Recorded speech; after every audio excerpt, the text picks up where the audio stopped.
Sadhu, sadhu, sadhu.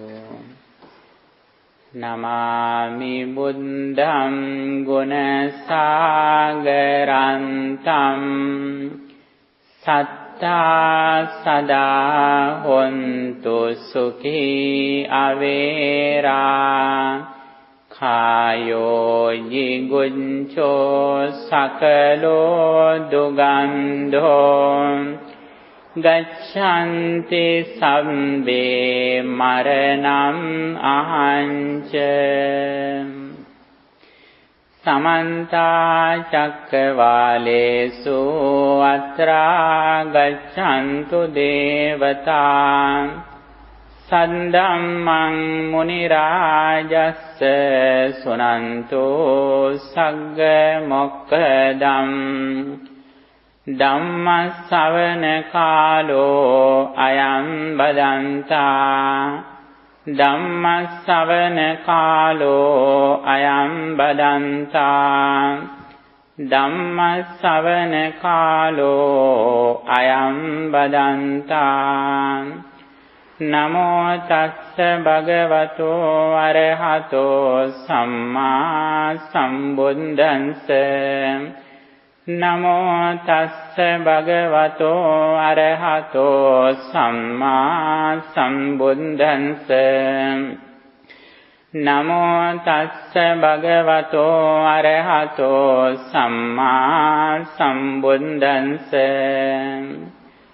Ānāpāna satiyassa paripunna subhavitā Paripunnang paricitā yatā buddhena desitā Soimang lokan pabhāseti ambā mutto vachandimā Homage to the exalted one, the worthy one, the perfectly enlightened one. Sadhu, sadhu, sadhu. Dear friends in the Dhamma, all of you are warmly welcome. Today we are going to discuss Buddha's message every day, every week on Tuesday when we practice meditation. First of all, we practice meditation. After meditation session, we do conduct a Dhamma discussion. We discuss Buddha's message. The reason is Buddha explained very clearly, at the very beginning on the path of liberation, we should understand what we practice, where we are going to, the destination. That is very, very important. According to Buddhism, there are three things are very important. One of them is knowledge. This is very important. For example, when you go to a place you have never gone, first of all, you should know the destination, address, how we go to that place. That is very important. Even though you have courage, effort, if you don't know the place that you are going to, your effort, your courage is useless. Because we don't know the place where we are going to. In this situation, Buddha has explained very clearly, Janato aham bhikkhave passato asavanam khayam vadami no ajanato no apassato. I proclaim the path of liberation for the people who know the Dhamma, who see the Dhamma. Buddha says, I proclaim the path of liberation. I proclaim the destination, liberation, enlightenment for the people who know the Dhamma, who see the Dhamma. Therefore, at the very beginning, we should know that where we are going to. Knowledge is very important. It is like a wealth or property. And the second one is, can you remember the second thing? Second thing is reflecting. According to what we are listening to, we have to reflect on it again and again. People, we can see usually, they are listening to Dhamma at the temples or in the shiny room. After they leave the place, they forget everything. In that situation, they can't see the results. Therefore, we have to reflect on it again and again, what we are listening to, what we learned. That is also very important, not only when we are meditating, but every moment, whatever we do, while we are doing something in our life from morning to night, if we can reflect on Dhamma, then we are not away from meditation. Because according to Satipatthana Sutta, the discourse of mindfulness, whenever we are in mindfulness, we are not away from meditation. Okay? The third one is, what is the third one? Third one is practice.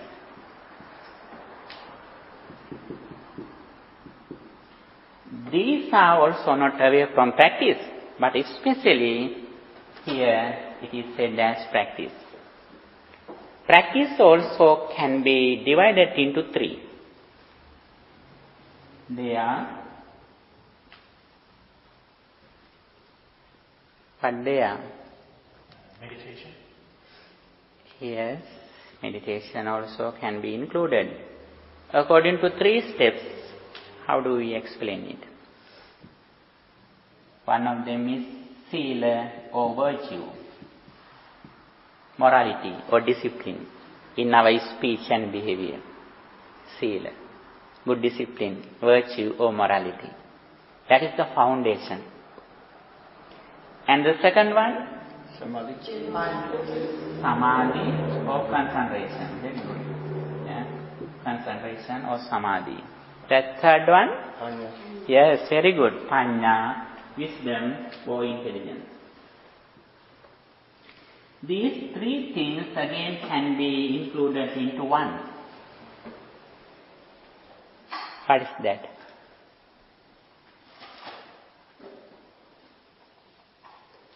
Everything that we practice as Buddhism can be included into one, which is mindfulness. Mindfulness. This is the path that we go on forward day by day on the path of liberation, in short.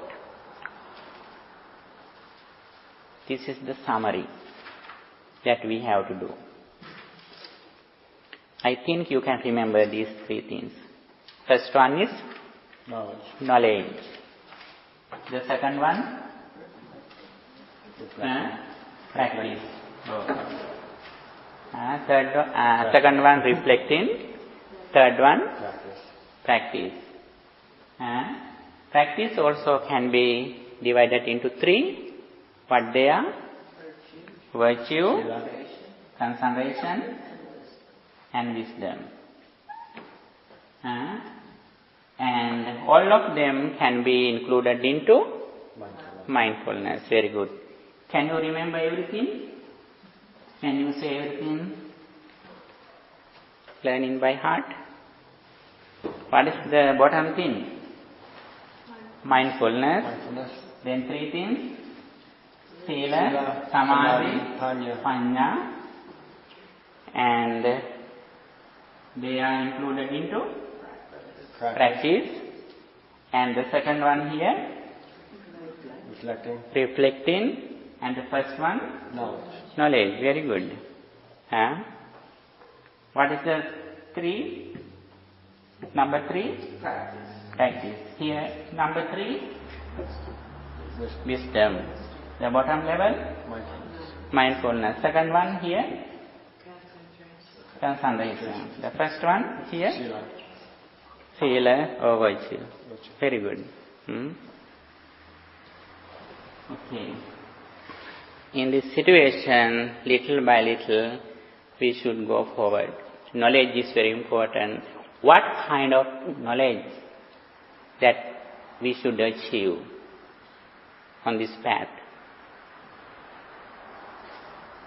Knowledge. That is very important. Buddha says, I proclaim, I explain only two things, in before and now. Suffering and the end of suffering? Yes, very good. Buddha says, I explain only two things, suffering or unsatisfactoriness or dukkha and the path of cessation of suffering. Only two things. We as monks have only those two things to explain to you. As Buddha's disciples, we have no more things than Buddha explained. And Buddha says, as a speaker in Buddhism, we also have to explain those two things. That is very important. Whenever you are suffering, what is the nature of your mind at that moment? Craving or aversion. Yes, very good. Whenever you are unhappy, whenever you are suffering, at that moment, your mind is with craving or greed, or lobha, and Aversion. yes, anger or greed, and the third one, delusion or ignorance. This is very important. These are the three major unwholesome thoughts, defilements. Those disturb our peace of mind. These are the real enemies. Buddha says there are no enemies outside. We can defeat hundreds of enemies in the battlefield. It is not difficult. But the important thing that we should do to defeat our inner enemies, they are the enemies. By practicing Dhamma, improving knowledge, reflecting on Dhamma, day by day, we defeat these three unwholesome emotions or developments which disturb our peace of mind. What is the greed? Craving. Or craving or attachment or lustful desire. Yes. And anger means disattachment or ill will. These are the main things that disturb our peace of mind. When Buddha appeared in the world, there were some ascetic people in the world. They had understood only this greed and anger. They didn't have an idea about ignorance or delusion. After Buddha appeared in the world, Buddha introduced the nature of ignorance. Ignorance is the main root of suffering.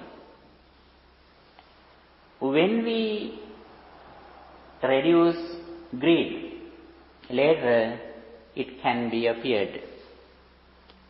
When we defeat anger, later it can come again.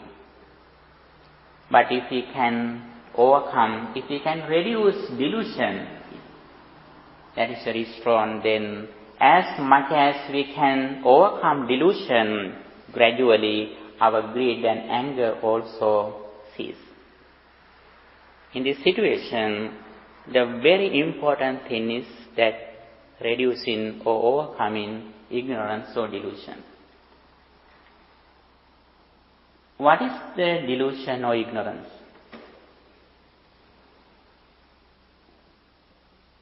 And not knowing about impermanence.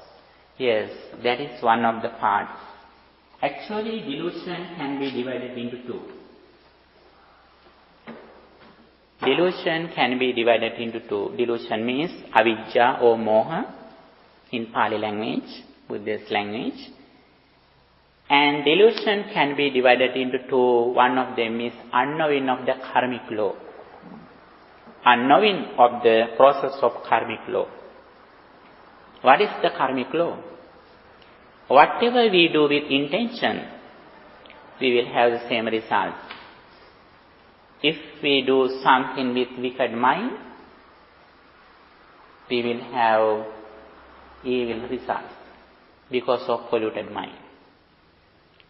If we do something with pure mind, we will have fruitful results because of pure mind.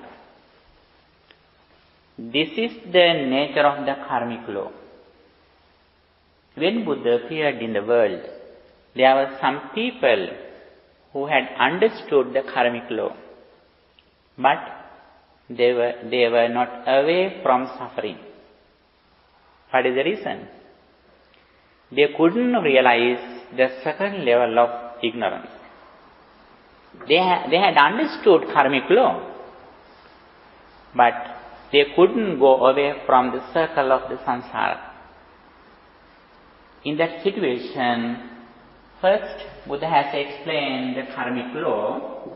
Karmic law means, as I mentioned before, the nature of our mind and also the nature of the result of our actions.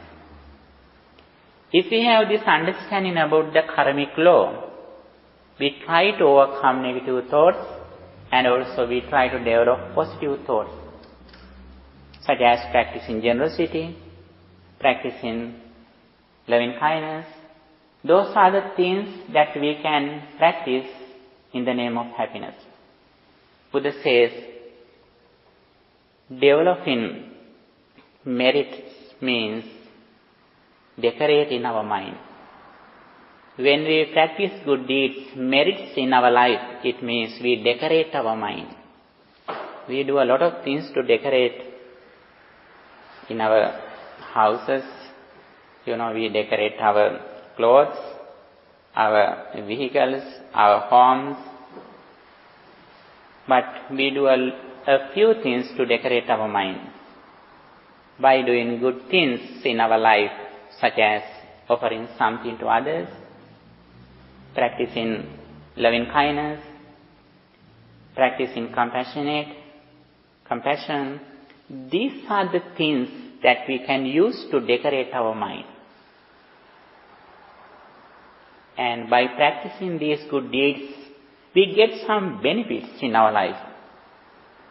What are the benefits that we receive throughout practicing merits in our day-to-day life?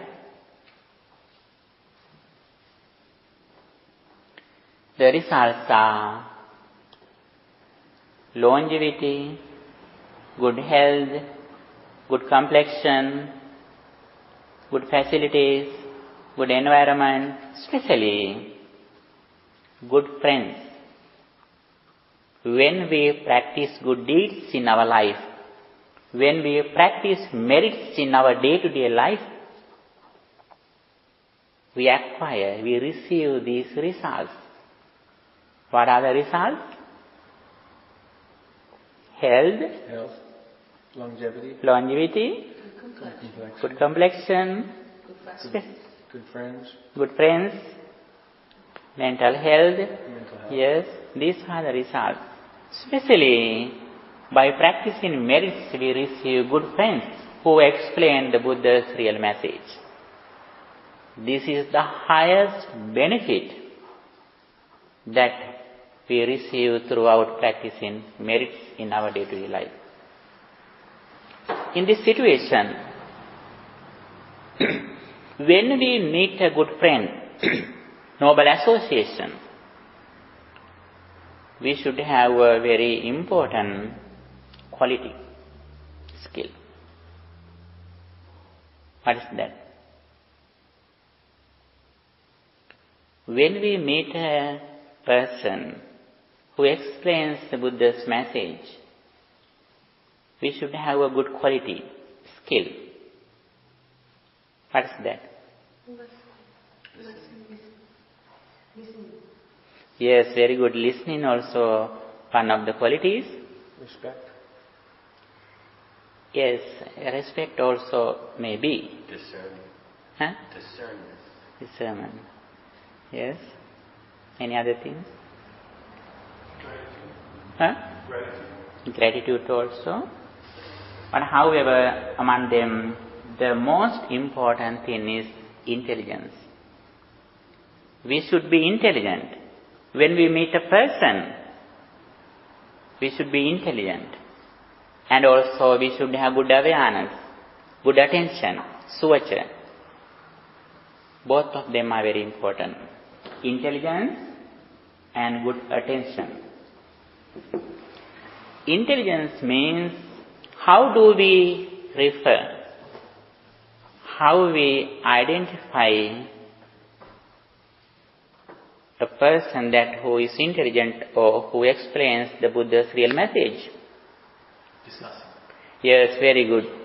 Discussion is the way how we identify a person who explains the Buddha's real message. When we see a behavior of a person, we can't identify his intelligence. Because someone can do something, if we think, we can change our behavior.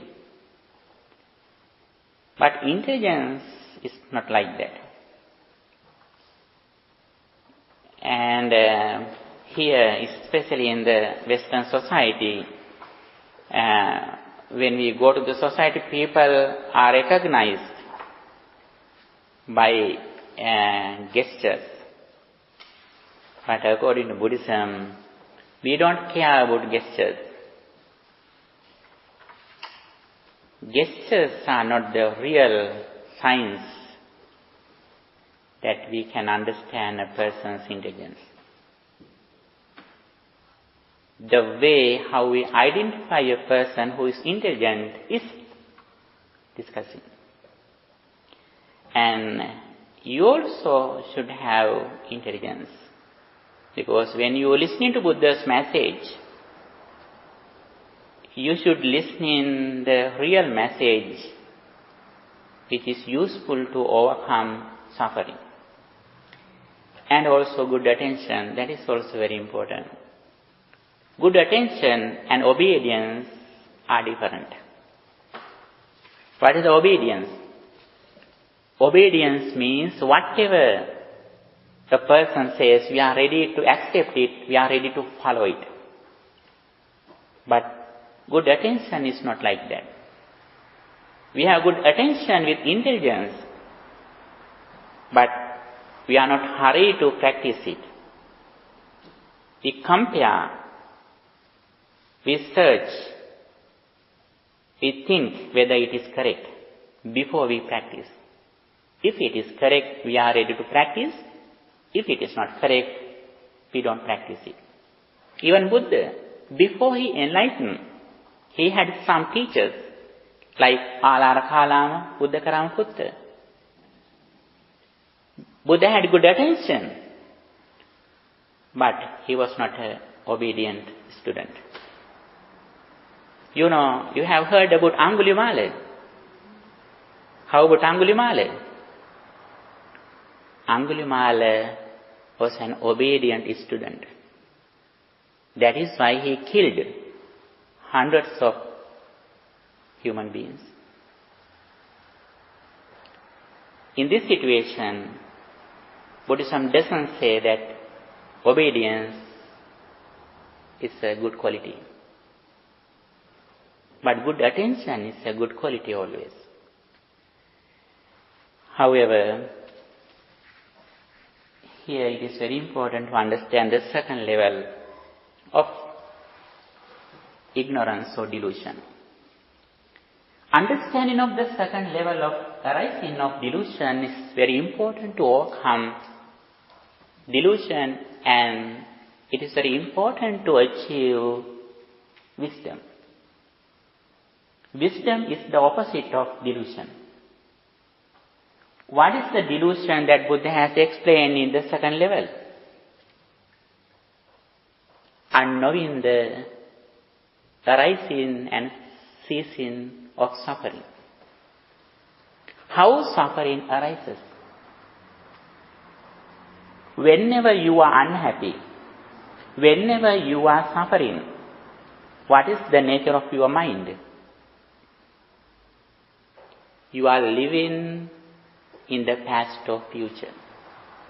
Be sure, whenever you are crying, whenever you are unhappy, whenever you are angry, whenever you are greedy, be sure at that moment you are living in the past or future. You have lost living in the present moment. It doesn't mean that you should forget your past or future. Don't misunderstand. Buddha never says us to forget our past or future. If we forget our past or future, it is a big mistake in our life. Because the main thing that Buddha has explained to achieve liberation is practicing mindfulness. When we practice mindfulness, day by day our memory increases. You know, when we attain enlightenment, arahantship, we can remember everything from our birth to now. Not only from our birth, we can remember everything what happened when we were in mother's womb. Not only mother's womb. There were some arahants who could remember more than 500 eons. 500 eons. That is the ability of the result of practicing mindfulness. Buddha has no limit when he reminds his past. His capacity is so vast. However, here understanding of delusion is very important.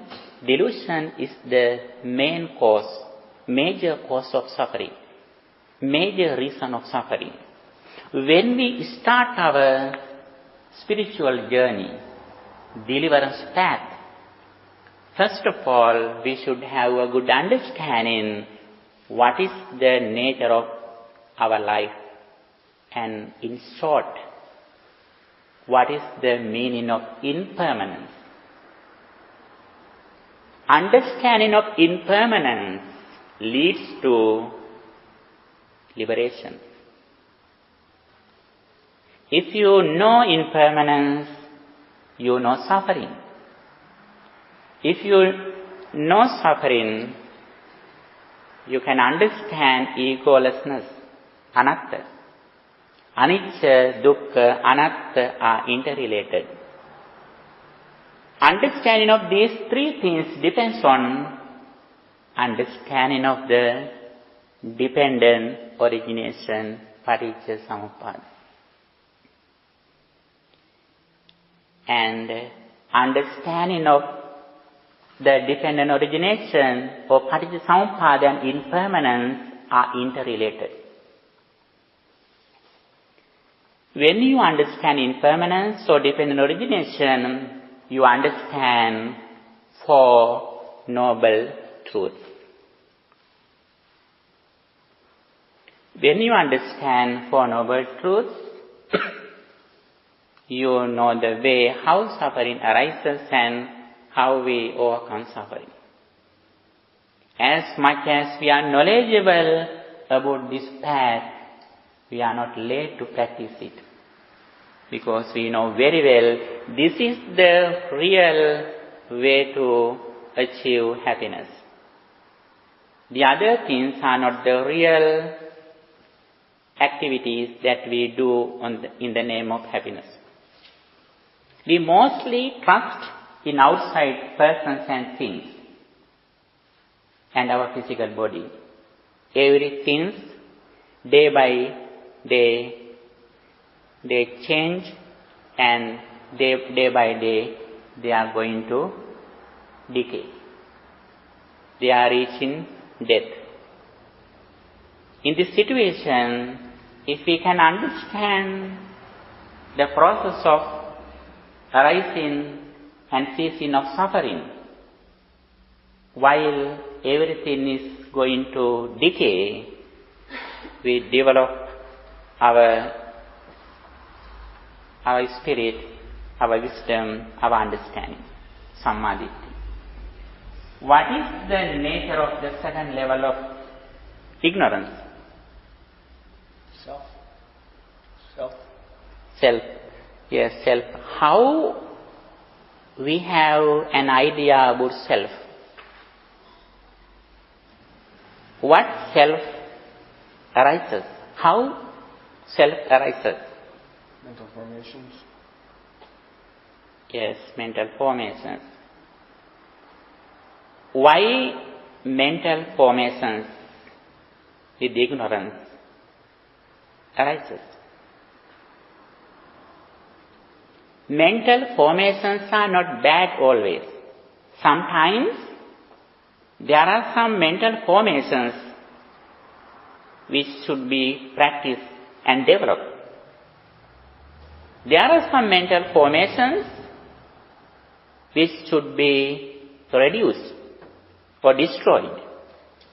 There are some mental formations that we should develop. According to Girimananda Sutta, Dasa Sanya, there are some perceptions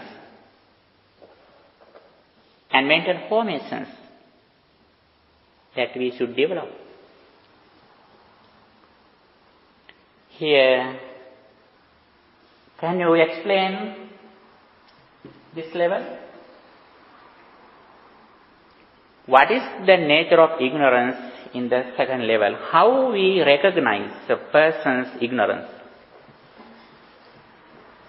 Actually, I explained before, just now. It means whatever we experience through our senses, we believe that that experience was here before I experienced. And also after experience, we think that it remains. For example, when you see this picture, you may think that it was here before you saw it. And also after you saw it, it remains here. We usually think. It is true, but only in conventional truth. Here, the karmic law depends on the conventional truth. What is the nature of the conventional truth? When we experience something, we think that it was here. After experience, we think it remains. This is the nature of the conventional truth. Everything in the world, laws, regulations, duties, responsibilities, sciences, everything in the world depends on the conventional truth. In the conventional truth, we can practice some good deeds in our day-to-day life, and also we can receive some good result, but we are not away from suffering. As the result of your good karmas that you acquired in your previous lives, you have received a lot of things in this life.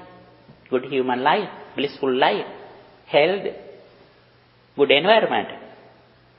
Everything is received as the result of your previous good actions that you did with the foundation of the conventional truth. We have received these facilities. We have received some relatives. But we are not away from suffering. Even though we received very beautiful, handsome relatives, day by day they are going to old age, they are going to sicknesses, they are reaching death. We are not away from these sufferings. That is why we should find a blissful teaching, sublime truth of a spiritual teacher. Buddha has explained there are 3 reasons why we find a spiritual teacher and his message. What are the reasons? There are 3 reasons why we should find a spiritual teacher and his teachings. What they are: decay, death, and rebirth. These are the reasons why we find a spiritual teacher and his message wisely, intelligently. And here it is very important to understand the dependent origination. Dependent origination means when we experience something, it was not here. After we experience, immediately it ceases. That present experience will not go to future. Whatever we experience at the moment, it didn't come to the present from the past. Whatever we experience at the moment, it will not go to future from the present. But there is some relationship. But it does not go to future. When we open our eyes, we create a world. When we listen in something, we create a world. Every moment, opening our 6 senses, we create a world. Not only creating, after experience, we receive something as a memory. It is not the real memory. Actually, it is a heavy weight. Because after experience, we don't close the files. We do not close the files. After experience, we receive something. For example, when somebody has blamed you, after that person blamed you, there is something which remained in your mind. As soon as you remember that incident, your mind goes to past and your mind is fixed in the past experience. Then that person blames once, because of your ignorance, you are blamed again and again. A person can blame you once if you are ignorant. You are blamed again and again. Buddha has explained the way how we overcome this delusion and also how we overcome suffering. And for that, first of all, we should understand the process of arising of suffering. And also we reflect on it again and again. And also keep in our mind, in the present moment, practicing mindfulness again and again. We should remind it. We should reflect on. And if we can improve the duration that we practice impermanence, that is the real success in our life. Our success depends on how far we are happy. Our happiness depends on, our real happiness depends on how far we reflect on impermanence. When day by day we develop mindfulness, reflecting on impermanence, one day we see everything as impermanent. Impermanence means is very important. Impermanence and change are different.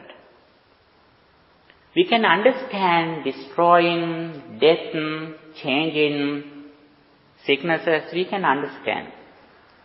Even Buddha has realized. Buddha realized old age, sickness, death before he did his renunciation. You know, when he was going to the park with Channa, Minister Channa, he understood decay, sickness and death. But after he enlightened, Buddha says, I understood something which I never heard. Buddha has understood first, not impermanence. Buddha had realized first changing. That changing is not impermanence. This is said in Buddhism as viparinama. Viparinama means changing. Now I am healthy. One day I am going to some sicknesses. It is changing. It is not impermanence. Because impermanence is always suffering. But changing is not always suffering. For example, if now I am sick, one day I will be okay. I will be healthy. Then it changed. It has changed. That changing is not suffering.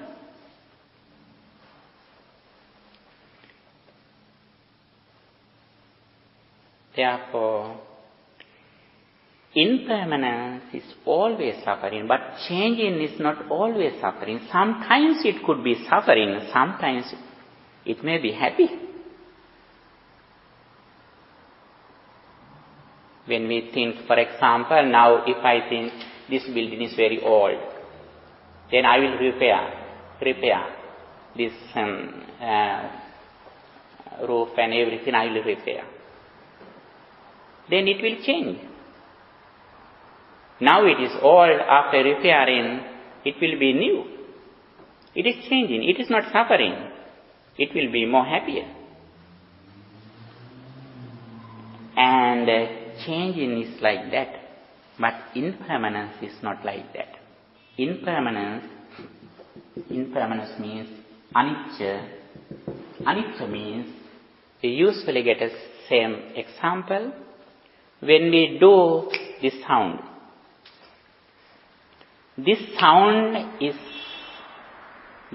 arises at the moment. Before you heard this sound, it was not here. After you heard, the sound didn't remain. You can understand these fingers can be changed. These fingers can be destroyed or decay someday. My ear also can be deaf someday. It is changing. But impermanence means this experience was not here before we experienced. After we experience, it doesn't remain. Whatever we see, whatever we smell, whatever we hear, whatever we experience through our six senses is like that. But because of our ignorance, we are not ready to accept it. How is that suffering? Suffering arises because of unknowing of this reality. For example, as I explained before, if there is someone who has blamed you, if we don't know this process, when you remember that person who has blamed you, as soon as you remember that person, you may think that still that sound is happening.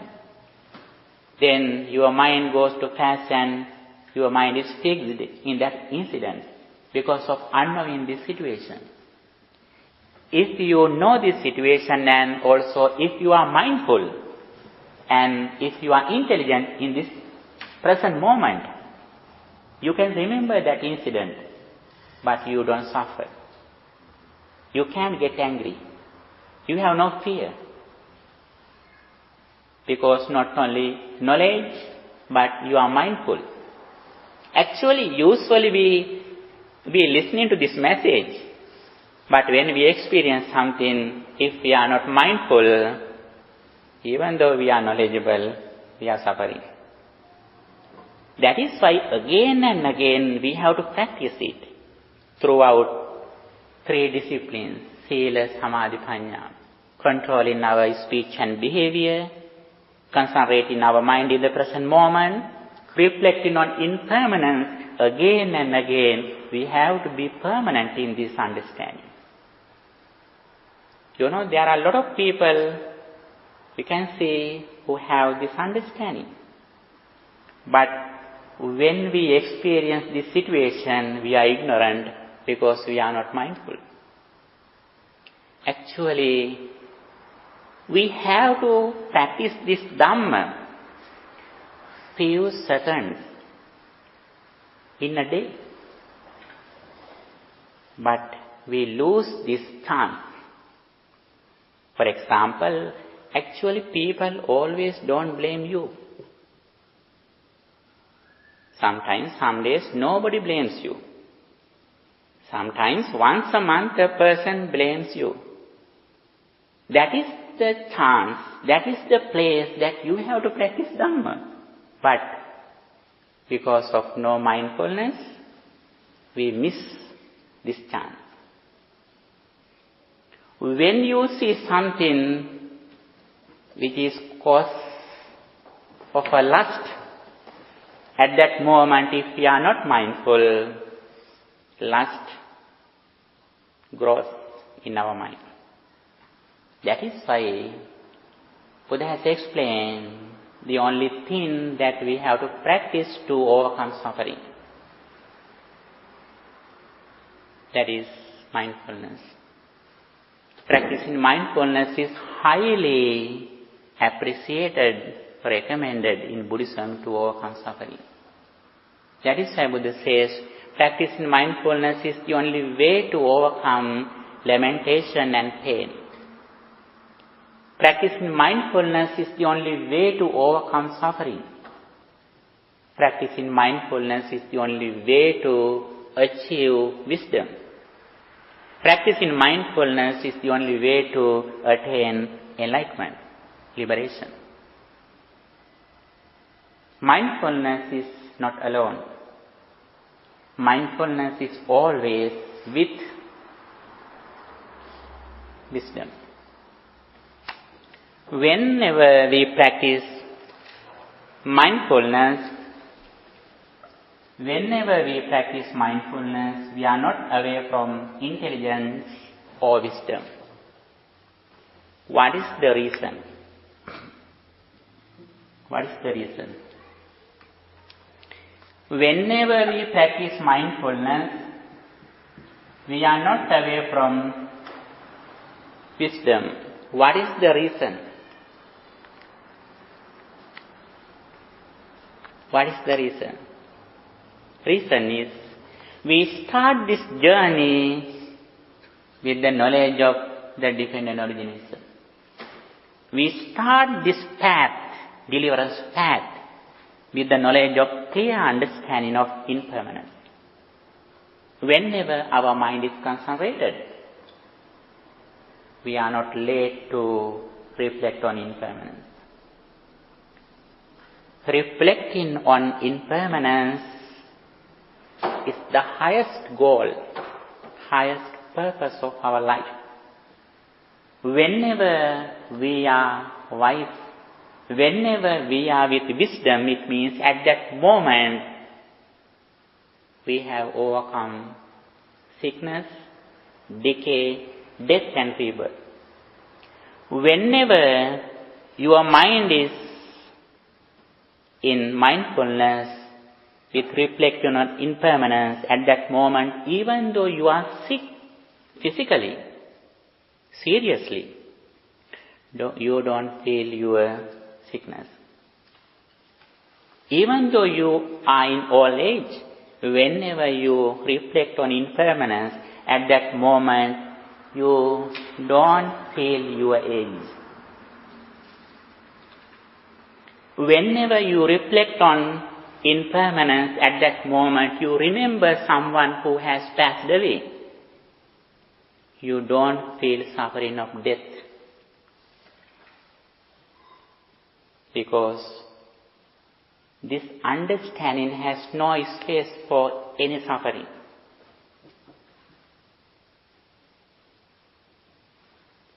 If I am sick physically, seriously just now, if my mind is completely fixed in this understanding, at that moment I don't feel my suffering in physical body. Whenever I suffer my physical illness, with physical illness, it means at that moment I am away from mindfulness. Actually, even though we are in mindfulness, we feel feelings, we feel pain, but we are not suffering. Suffering and pain is different.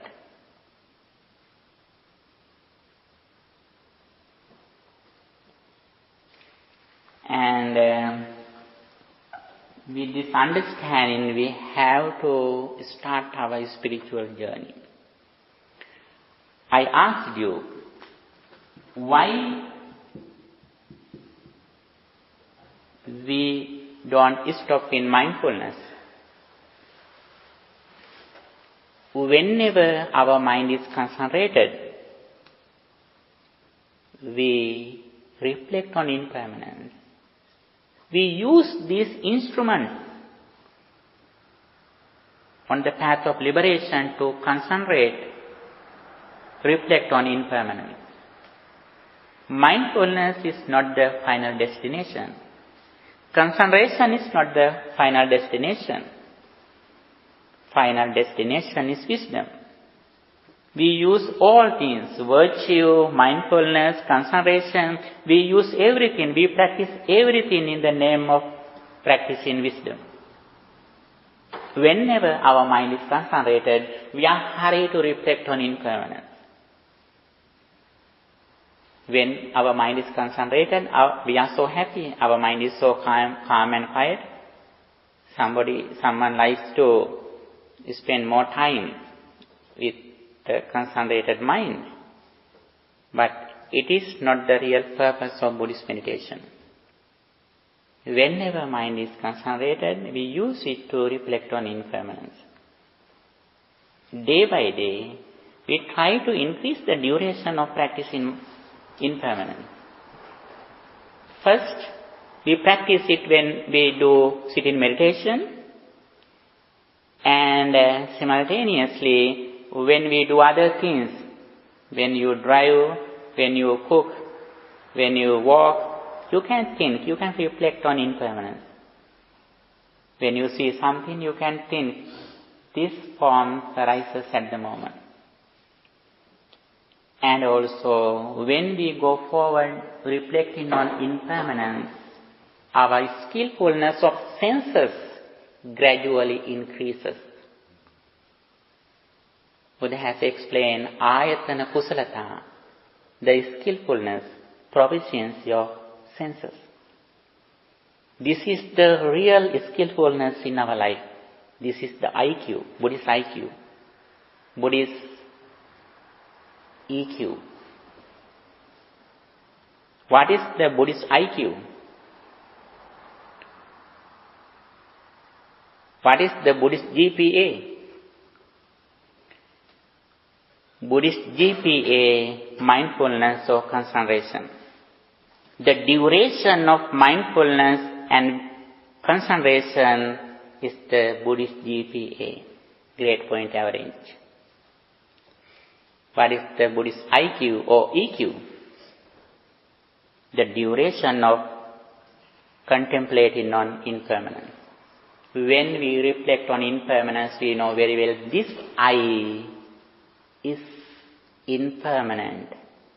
What is the meaning of that I's are impermanent?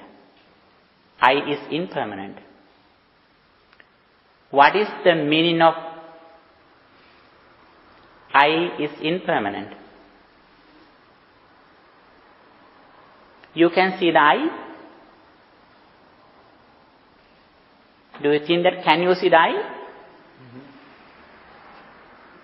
You can see the physical I, but I that Buddhism explains that you can see. You can see forms, but you can't see the I. This physical I is not the real I. This physical I can be seen after you pass away.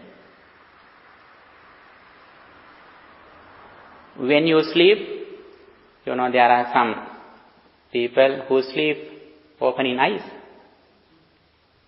At that time, their eyes like that, but they are sleeping. At that moment, this I is not activated. This I arises when forms are here, when lights are here, when my consciousness are here, when all these conditions are together, the I is alive. Even though my eye is open, when I look at you, when I do like this, I look at you, but I can't see this hand. While you are listening to me, there are a lot of sounds outside. But if your attention is not here, you can't hear them. The sound arises when your ears are alive. All of them should be together. One sense acts once. Even though we have 6 senses, when one sense acts, other 5 things are not activating. They don't act. But because of these 6 things are very fast, we think that all of them are together. But one sense acts once, then other things are not activated. This I arises when other conditions are together.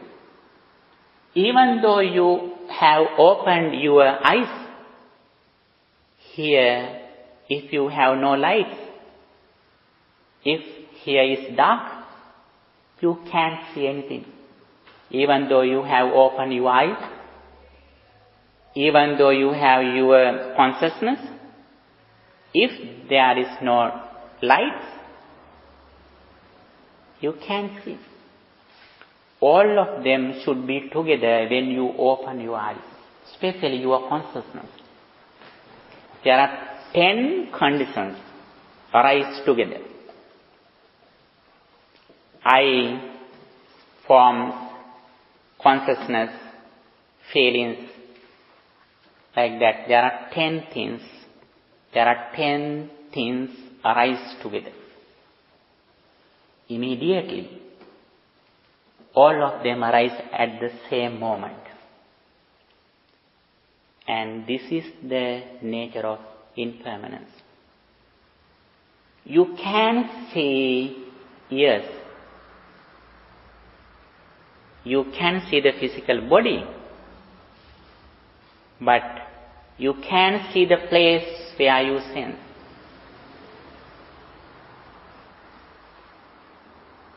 This is the deep concept in Buddhism. Little by little we go forward. We can understand. But however, first we should realize them by wisdom and by confidence. That is the confidence. That is the confidence that we should develop. what kind of confidence that we should develop. When we are listening to this message, at the very beginning on the path of liberation, we should be confident in Buddha's understanding, enlightenment. This is the truth that Buddha has realized. This is the truth. We should be confident in first. This is the truth that noble disciples have realized. This is the three refuges. Confidence in Buddha's enlightenment, confidence in Buddha's message, confidence in the Buddha's noble disciples' dedication and practice. This confidence or saddha we should have at the very beginning on the path of liberation. But that confidence should not be remained or should not be developed ever. When we experience this reality, we should not develop confidence further, because then that is our experience. When you go to a place never you have gone, first of all, you should believe in address. After you reach the destination, you should not believe more further the address, because you experience that situation. But when we practice, when we start this journey, deliverance path, first, it is very difficult to understand this reality. It is very difficult to believe this reality, because we have practiced for a long time in our previous lives that before we experience something was here, after we experience it remains. This is the thing that we have practiced for a long time in our samsaric journey. The new thing that we are going to realize is new. It is difficult to believe. But however, with confidence, we have to trust it. And with the confidence of this reality, understanding, we should go forward practicing three disciplines, Trivida Shiksha, Sila, Samadhi, Panya.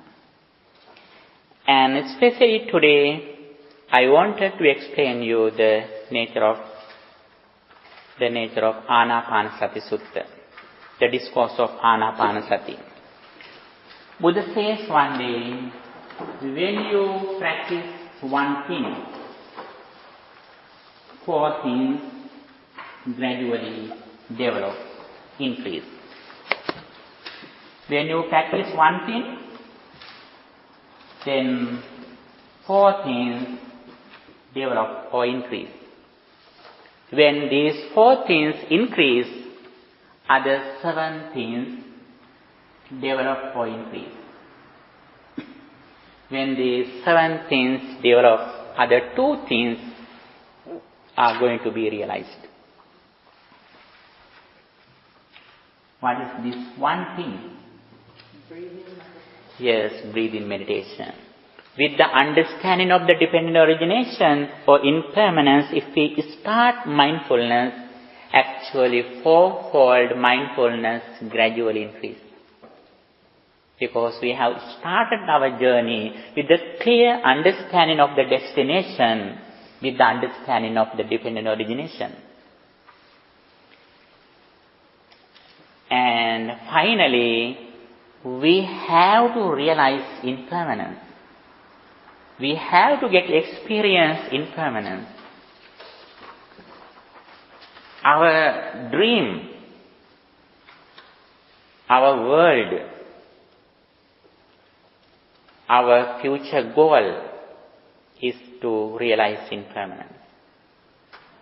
We should dream. Even we sleep, we should dream our goals, our destination, that whenever I realize impermanence forever, we should imagine it, we should dream it, because this is the real safety, this is the real refuge, that we have no chance to suffer.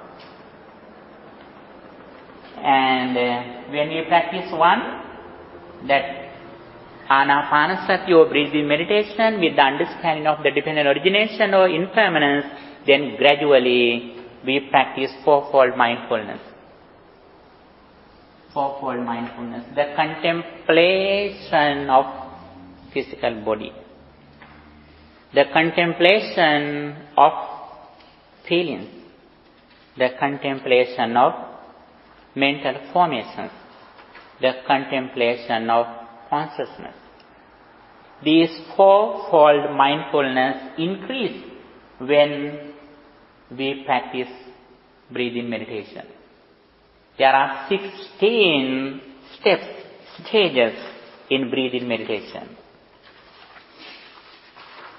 These 16 things are included into 4 steps.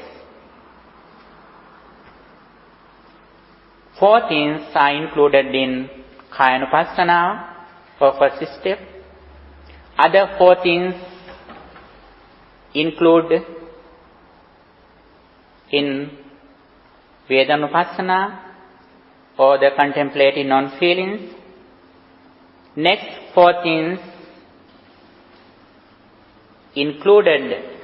are included in Chittanupassana, the contemplating non-consciousness.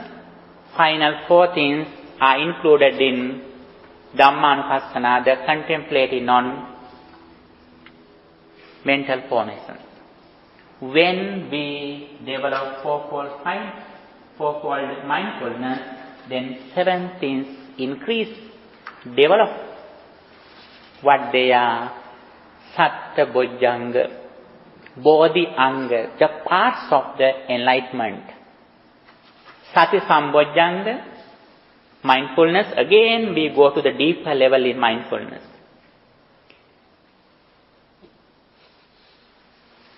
And the second one, Dhamma Vijaya, keen investigation in the Dhamma. Virya, energy. Piti. Piti means rapture or happiness. Passaddhi, tranquility. Samadhi, concentration. And Upekkha, equanimity. These are the real gems in the ocean of the enlightenment. Buddha has explained the enlightenment as an ocean. What are the very valuable gems and diamonds which are on the bottom of the ocean? These are the things like gems which are on the bottom of the ocean of the enlightenment.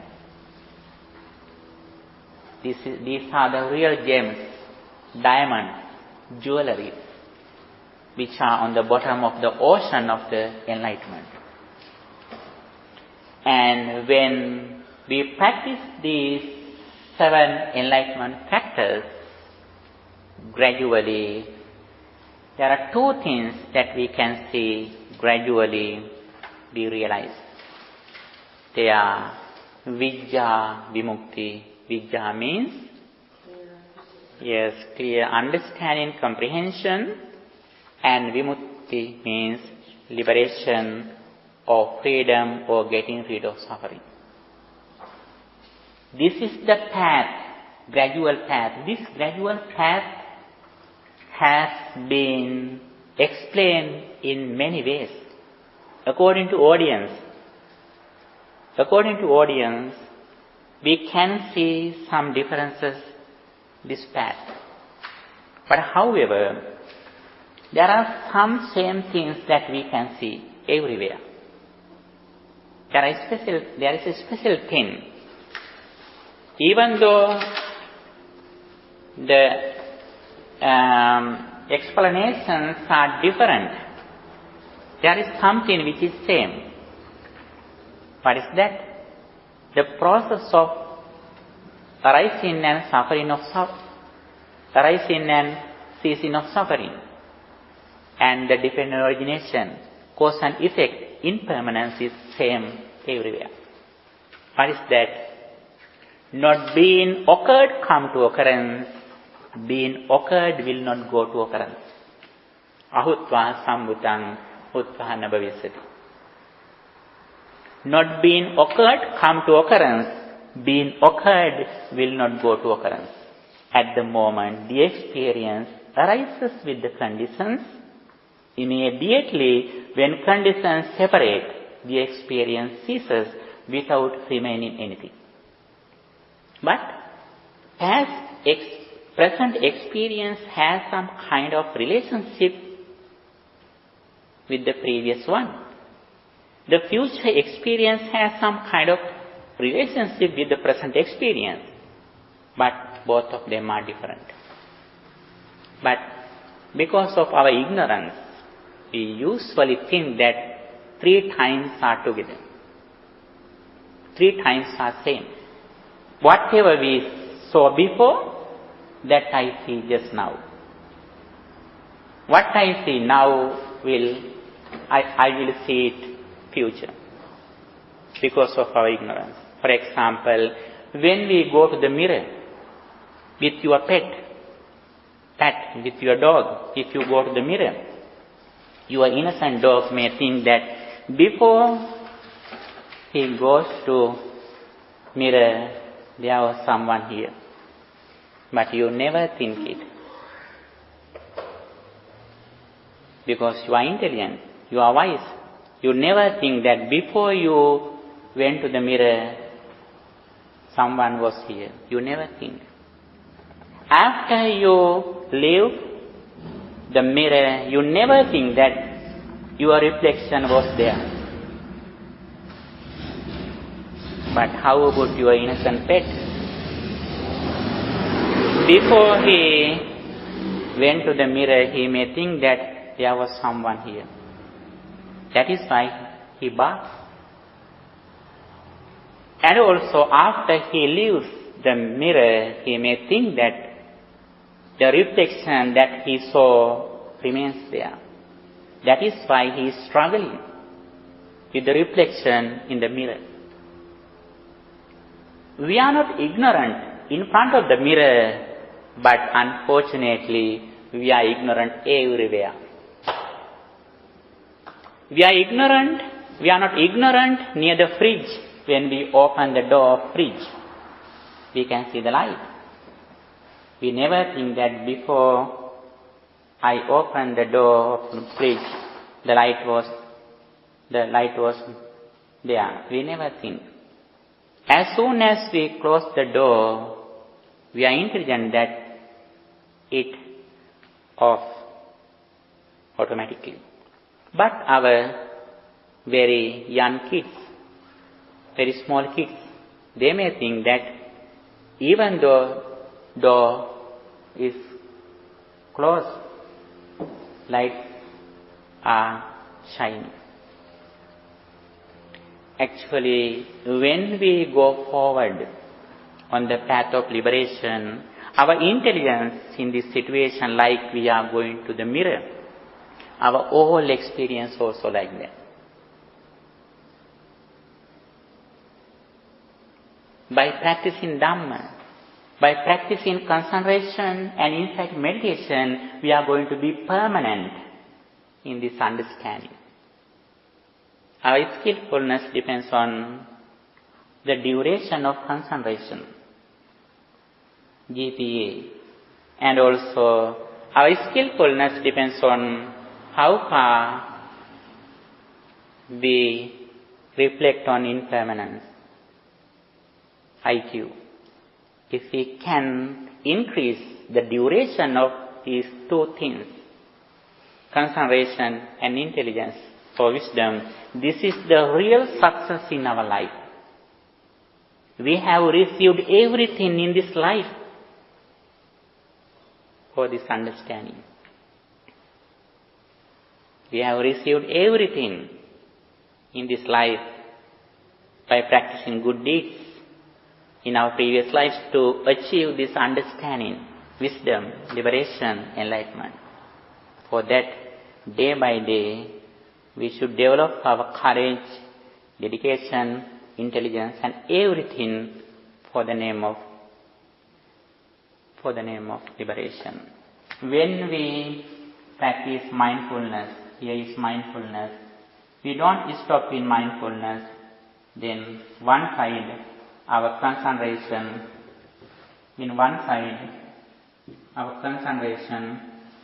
develops, the other way our wisdom gradually increases. Here, our energy, when we see the results on this path, we are hurried to go forward, dedicating our everything. And also, when we see the results, our confidence in Buddha's enlightenment, his message and his noble disciples, Saddha, gradually increases confidence. These 5 things are the real wealth, real property. They are 5 spiritual faculties. These are 7 enlightenment factors. These are 5 spiritual faculties. Mindfulness is the center.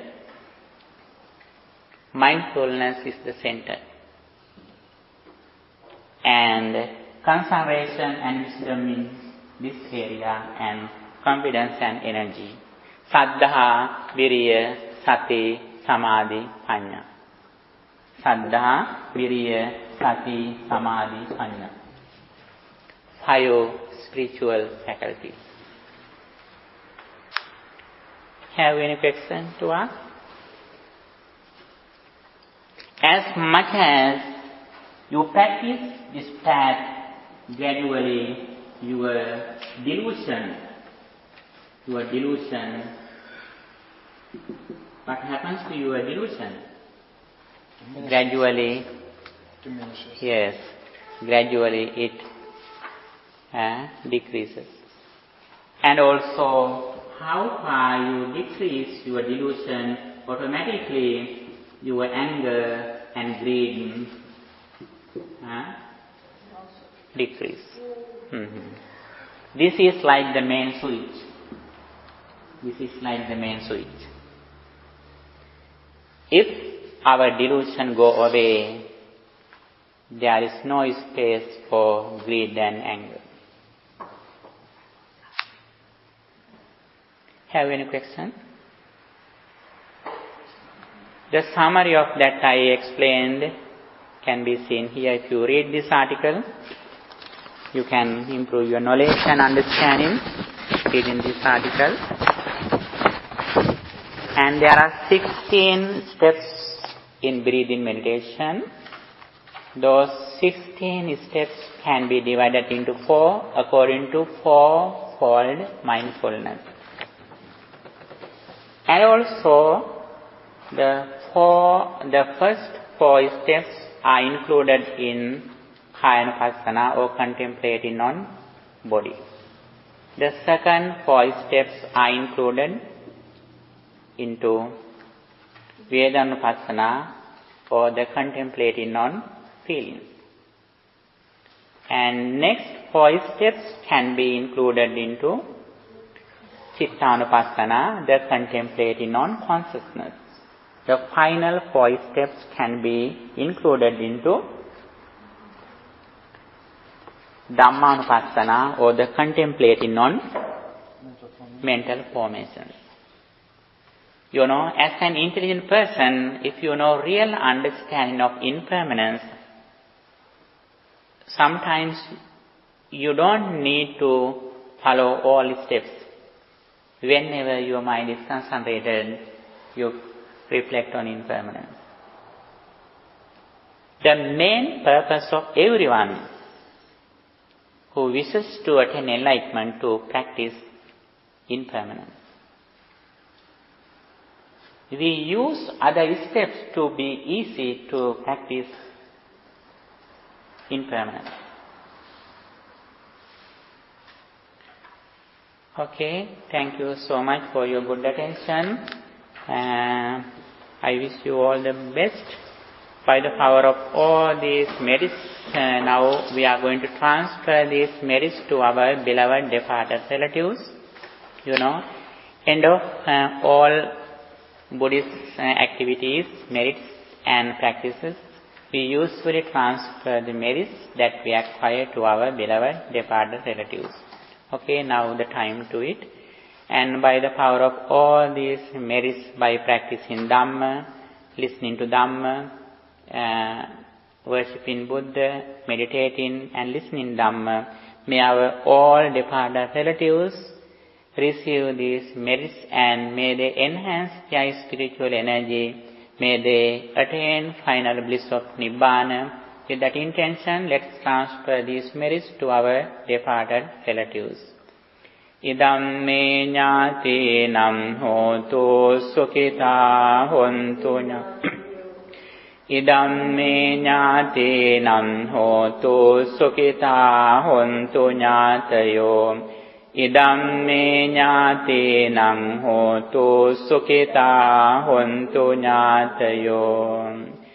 By the power of all these merits, may guardian deities and angels also receive these merits. May they rejoice with these merits and may they enhance their spiritual energy. May they keep their eye on you too. May they also attain final bliss of liberation. With that intention, let's transfer these merits to guardian deities and angels too. Ākāsattā ca bummattā devā nāgā mahiddhikā puññantaṃ anumoditvā chiraṃ rakkhantu sāsanam. Ākāsattā ca bummattā devā nāgā mahiddhikā puññantaṃ anumoditvā chiraṃ rakkhantu desanam. Ākāsattā ca bummattā devā nāgā mahiddhikā puññantaṃ anumoditvā chiraṃ rakkhantu tvaṃ sadā. By the power of all these spiritual activities, may you be well, happy and peaceful. May your all righteous wishes meet with success. May day by day your mindfulness increase. May your all spiritual wishes meet with success. Finally, may all of us attain final bliss of liberation. Sadhu, sadhu, sadhu. Dukkham pantā ca niddukkha, bhayam pantā ca nidbhaya, sokam pantā ca nissokha, Hantu sambe pipanino.